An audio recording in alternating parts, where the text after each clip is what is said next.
சுந்தரவன் என்ற பசுமை மிகுந்த காட்டில் பலவிதமான விலங்குகள் வாழ்ந்தன. வலிமையான புலிகள், புத்திசாலி குரங்குகள், சக்தி வாய்ந்த யானைகள், வேகமான மான் ஆகியவை.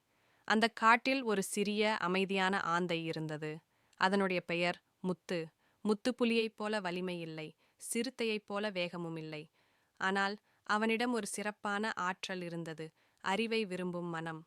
ஒவ்வொரு இரவிலும் எல்லா விலங்குகளும் தூங்கியபின் முத்து பழைய மரங்களில் சென்று பழமையான பட்டயங்களை வாசிப்பான். காற்றின் ஒலி, செடிகளின் நடத்தை, அவையெல்லாம் அவன் கவனித்துக் கொள்வான். ஒரு கோடை காட்டை கடுமையான வறட்சி தாக்கியது. ஆறு வற்றிப் போனது. விலங்குகளெல்லாம் குழம்பின. புலி கோபமாக பஞ்ச் பண்ணியது.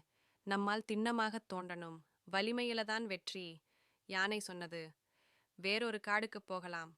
குரங்கு கத்தியது. அனைவரும் பிரிந்து தண்ணீர் தேடலாம். ஆனால் எந்த யோசனையும் பலிக்கவில்லை. நாட்கள் சென்றன. விலங்குகள் தாகமாகவும் சோர்வாகவும் இருந்தன. அப்போது சிறிய முத்துவட்டத்தின் நடுவே பறந்து வந்து சொன்னான். மலை மேட்டில் பழைய ஒதுங்கிய ஒரு நீர்வழி இருக்கிறது.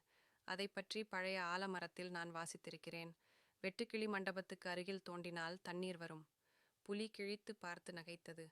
நீ ஒரு சிறிய ஆந்தையா நமக்கு தண்ணீர் வழி சொல்றே? ஆனால் யானை மென்மையாக சொன்னது. அவனை ஒரு வாய்ப்பு கொடுப்போம். விலங்குகள் முத்துவின் வழிகாட்டலின்படி தோண்டின. சில நிமிடங்களில் பூமியில் இருந்து குளிர்ந்த தெளிந்த நீர் வெளியேறியது.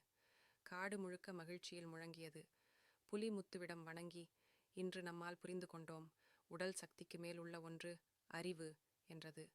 அந்த நாள் முதல் முத்து ஆந்தை காட்டின் அறிவுரையாளரானான். அந்த காடும் அந்த விலங்குகளும் ஒருபோதும் மறக்கவில்லை. அறிவுதான் சக்தி.